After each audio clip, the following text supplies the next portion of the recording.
This is a teardown of a Powercom KIN-2200AP RM battery backup. And we're going to start with taking off the front. There's two captive screws holding it on, looks like. I assume that should give me access to the battery tray, if it has one. Well, I guess they're not captive screws. They just wanted to hang out. But yeah, let's take a look at this battery tray here.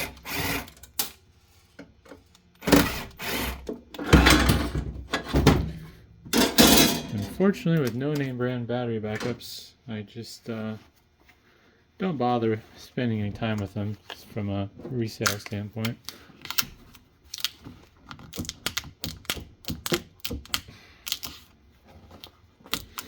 Tripod in my way, but I also can't seem to get this to wiggle out. Oh, bumped the tripod.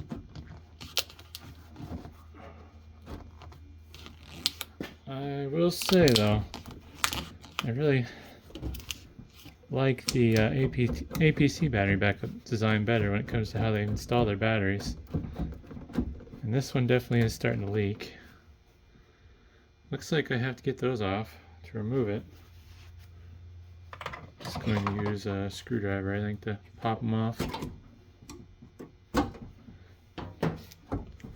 Not a fan of this design methodology for the batteries or the tray, but yeah, they are starting to leak, which is whatever. They're old.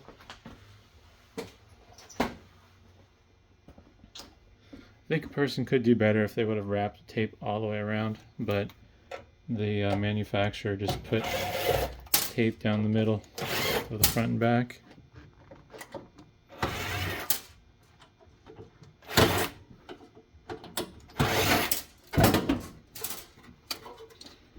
Overall though, doesn't seem to be too exciting of a design. Just your front indicator board, bunch of LEDs and a button. Alright, move this stuff out of the way.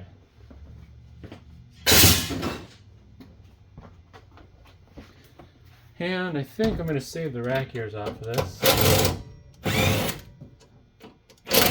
Probably never use them, but might as well. It's a whole 3 cents worth of steel there, probably at best.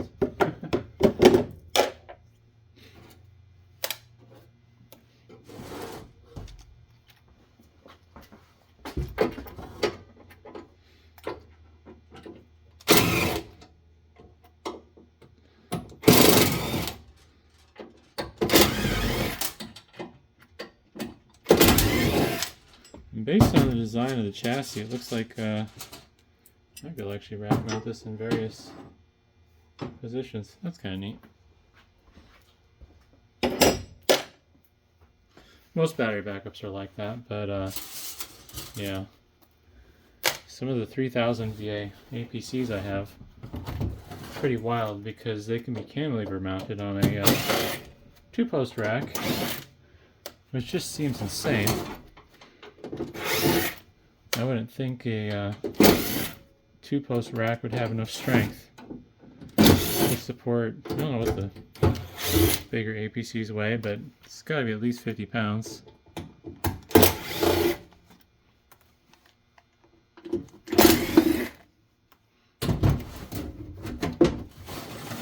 More screws on the back. There it is.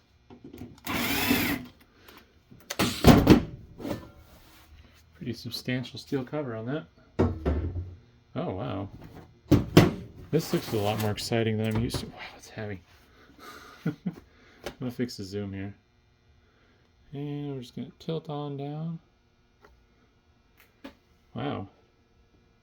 Interesting.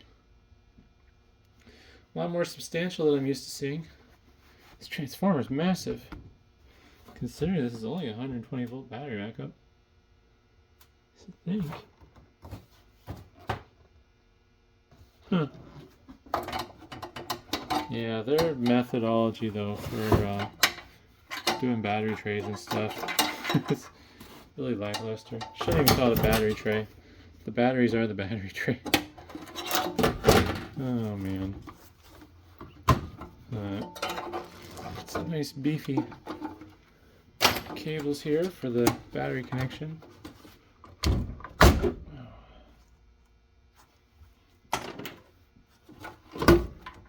Front interface cable.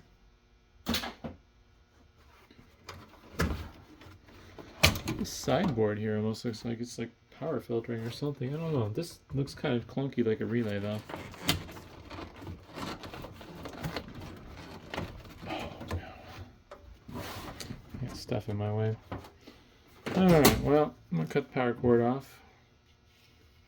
Shouldn't be any juice in this, but the safety glasses off. I think I'm gonna just pick on the back here. That come off.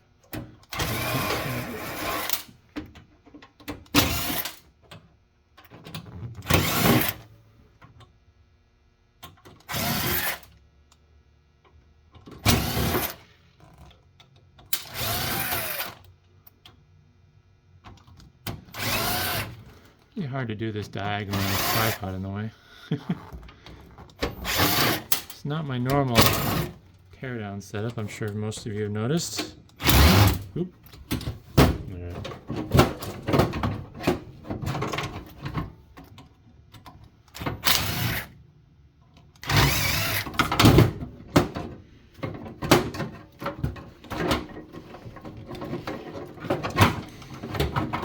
Alright, this stuff is on my way. Easy to go. Broke that. We'll try it. Unceremoniously just cut it loose. And that's what's left of the back panel. I might add this fan grill to my fan grill collection. See if we can get it off. There we go. It's your normal 80mm fan grill. Throw that in the same pile. See if this fan's good. Yeah, this spins nicely. YS Tech DC brushless fan made in China. That'll go with the fan box. I've been saving fans for no particular reason.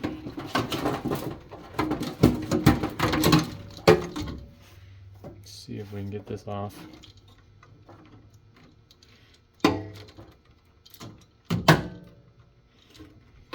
There we go. Just some more receptacles.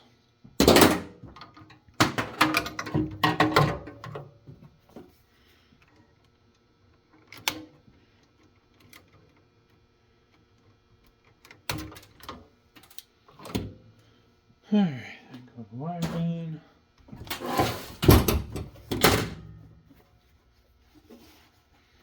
These gloves aren't high voltage rated or anything special, but they make me feel a little bit safer when I'm working in these things. Tearing these apart isn't particularly safe, but I'm willing to take the risk, since I'm the only one that stands to get hurt if something goes wrong. Let's see, I need a really long screwdriver. So get this huge transformer out.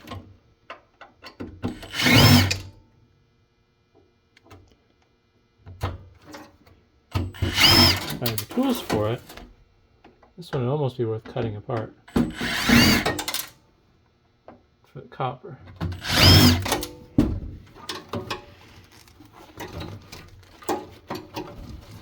Oh god, it's so heavy. Oh man, it's a chunk of iron. See, there's a label on it. No, if there is, it's under this piece of foam. Actually, that might be rubber. Oh, hey, look. It came off. Oh, God, it's heavy. No clue what that means. Looks like it was custom made, though, for this UPS. Or not custom made, maybe custom ordered, would be a better term. There's some thick copper in there. Looks like it's wound with some 14 gauge.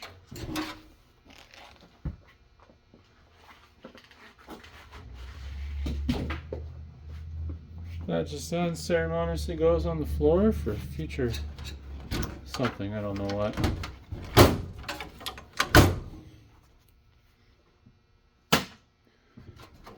Alright, oh, that's funny. So this board they're using must be multi-purpose because they have a serial connector internally and an indicator LED. But they just extend that out to the back panel. So that's kind of neat.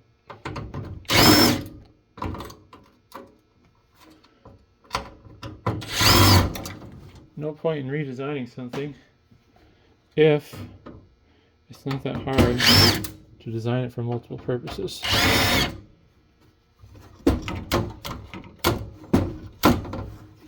think this is stuff like this is a good example of when cost savings is a good thing.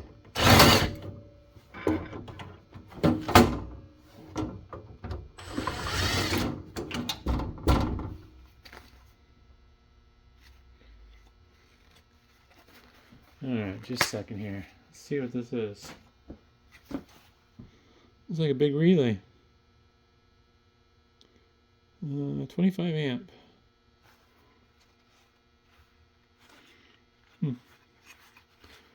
So, yeah, it must be a power switching board or something for when the battery backup needs to go on. I don't know.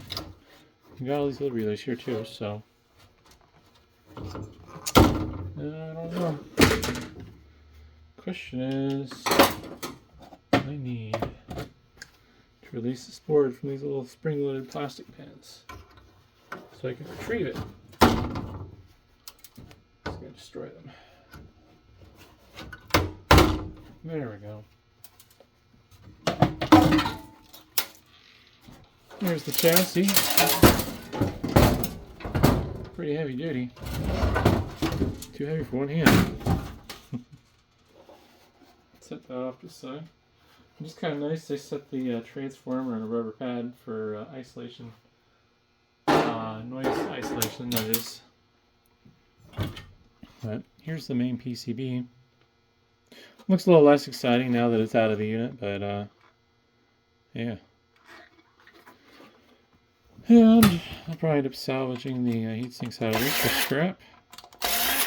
Get extrusion prices for them.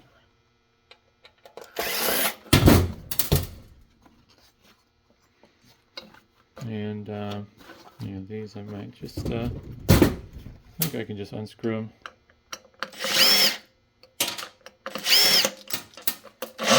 It is interesting they use these little white pieces over the or MOSFETs. Pretty sure there's MOSFETs. I don't know. I think. Oh, these are just plastic. Interesting. I was gonna say I think they might be ceramic, but not those. I have seen them use ceramic though, stuff like that. Ooh, this is a really nice heatsink. One of the few times where I might actually save it. All those nice holes in a row like that. Plus it's just a regular flat shape, nothing weird. I do wonder though. Oh yeah, no, I can get to it. Sometimes you wonder how stuff is manufactured. Some of these angles aren't ideal, but it seems like it works. I presume those are the same, so might as well save them since they're a matched pair.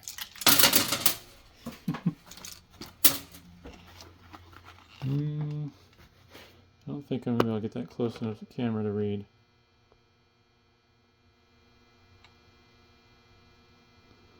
ST, I should know what this stands for, but I'm drawing a blank at the moment. Those are the MOSFETs. Wonder if there's something special or if it's just off the shelf. And the relays, they're not going to be in the correct orientation, unfortunately. A chip on the board, and a dip socket that's strapped down. I'm going to go back to normal. Gloves are gonna make that hard to do. Just casually cut this off. It's just gonna be for the brains of the operation, but let's see what we got here. Why is this on its own little board? This thing must be pretty old though, seeing all these through-hole components. Got a chip and a crystal. I wonder if it's something specialized or if it's something off the shelf. It's kind of funny how they have it on this breakout PCB and then attach it into a dip socket like that.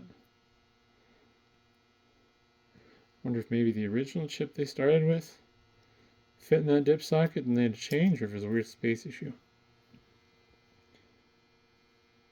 That's what the chip is. No clue. But unless I had a laptop sitting next to me, there's no way to know just by looking at it. I was hoping maybe it'd say something like PIC on it, and some little PIC microprocessor, but nope. But yeah, no, that's pretty much everything. So I guess I didn't get closer look at the other side of the board. Put my gloves back on since I didn't check the capacitors for a charge. I don't think they could bite me through my gloves. Hope not. Everything's upside down. I salvage those fuses too. Every so often I might need one. Texas Instruments. Gosh, just look at all the through-hole stuff though. I mean, just rows and rows of resistors. This thing must be ancient. You don't see that in anything anymore.